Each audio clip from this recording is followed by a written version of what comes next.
Hello, this is Rex Crandell, and today we're going to be talking about a document for estate planning called a physician's order for life-sustaining treatment, abbreviated POLST, P-O-L-S-T.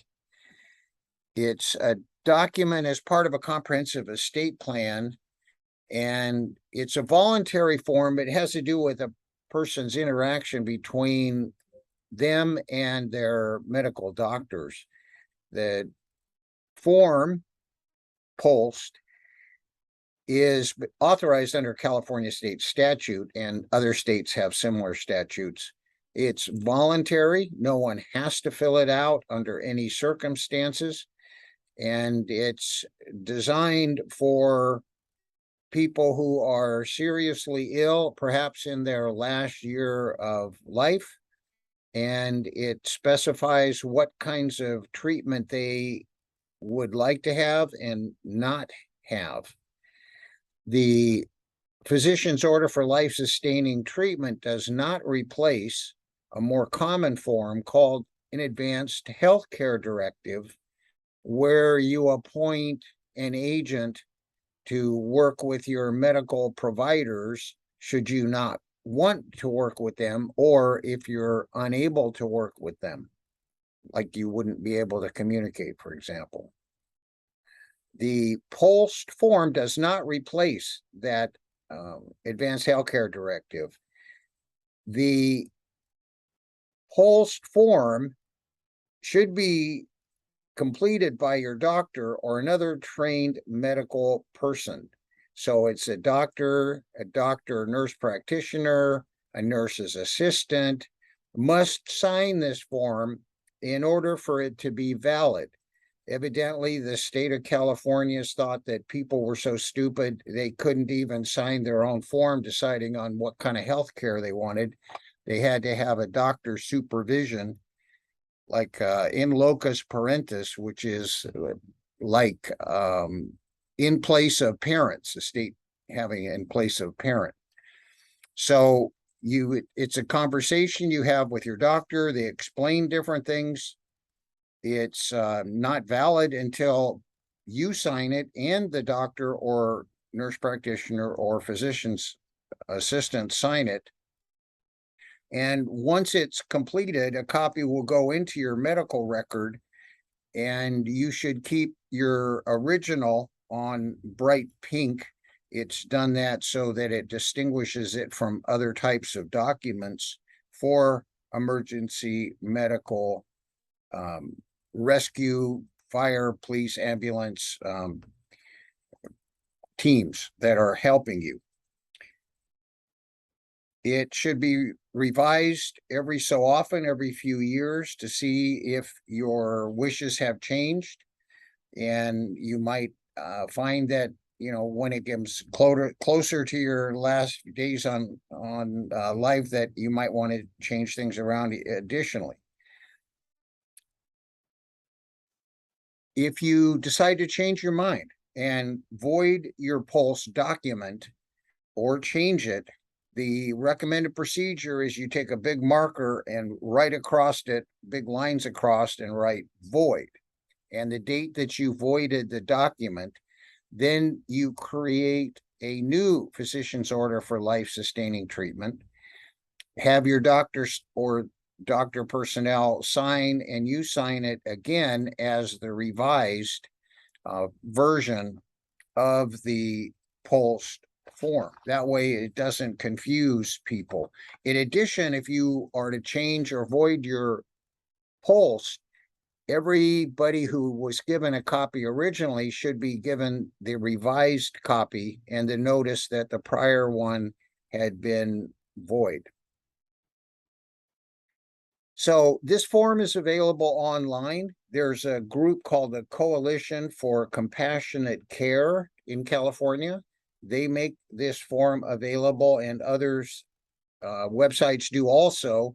It was created by a combination of Emergency Medical Service Authority for California, and it's accepted now in all medical context for transactions or people that are California residents. You need to think through and be clear on the wording. Some wording becomes ambiguous, like CPR, because there's more than one type, and you need to be extremely specific in creating this type of document. So on item A on the form, it asks about cardiopulmonary resuscitation. So if the patient has no pulse, not breathing, should rescue personnel attempt CPR? And if you say yes, then that's the full treatment. It's not just pumping on your chest and blowing air in your lungs. It also includes the paddles of life, the electroshock, and other types of resuscitation. Then if you don't want that service, then put do not attempt, like do not resuscitate, allow natural death. One thing that people are usually unaware of is CPR breaks bones. Most everyone who gets it gets rib bones broken. And despite how it looks in the movies where everybody gets CPR and then they jump up and they go shopping, in reality, only about less than 10% of the people who are administered CPR live.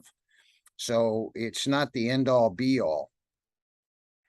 The part B on the form talks about other medical interventions if the patient's found without a pulse and not breathing. So the first choice is full treatment, prolong life by any means possible, heroic means if necessary. And if that's the case, fine. There's also a choice if you want a trial period. For example, do everything you can to keep me alive for 3 weeks, and after that time, stop the full treatment. Another choice in Part B is selective treatment.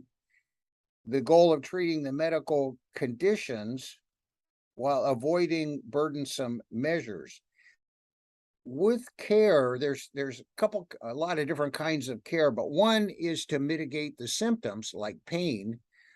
And then other types of treatment are to help the cause of the problem, like let's say heart stop. So it's not all the same terminology when you're filling out the forms. And when it says selective treatment, you're looking also for comfort focused treatment, antibiotics, fluids.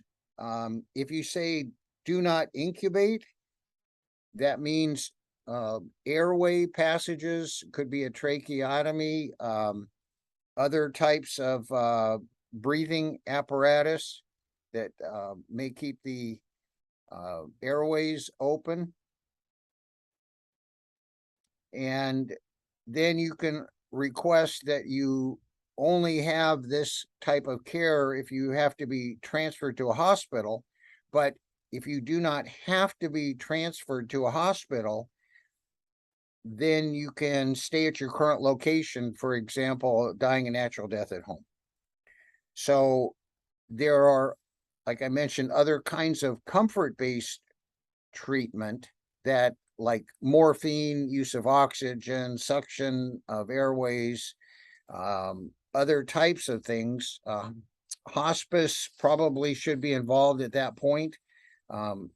There's a misconception with hospice that when someone's in their last few days of life, that hospice is always there. That's not the case.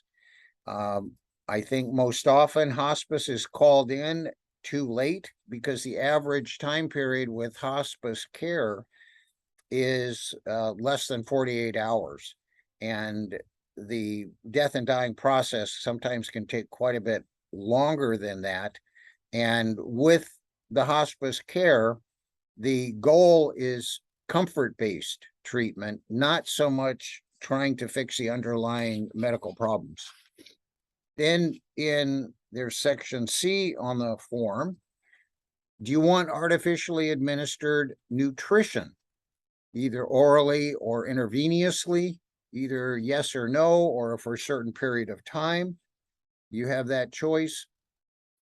And then the doctor has to put that he or she discussed the advanced healthcare directive with you, and a correction, the POLST. And they also reference if you have an advanced healthcare directive and they want it attached and close by, then the doctor, nurse practitioner, or physician's assistant, all of which have state licenses, any one of those three groups can sign the form to make it legally valid.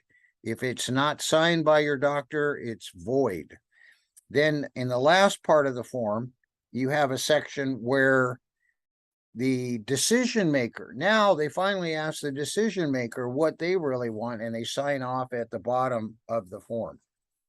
So there's a lot of details going on in creating a physician's order for life-sustaining treatment. It does not replace an advanced healthcare directive, and it does not replace a do not resuscitate order if you have those other documents in place. If you have any questions on this subject, you can contact our office and we'll be happy to help. I hope you found this video entertaining, educational, and useful. If you want to get future videos when we create them, subscribe to our channel, and you can push the like button if that's appropriate for you.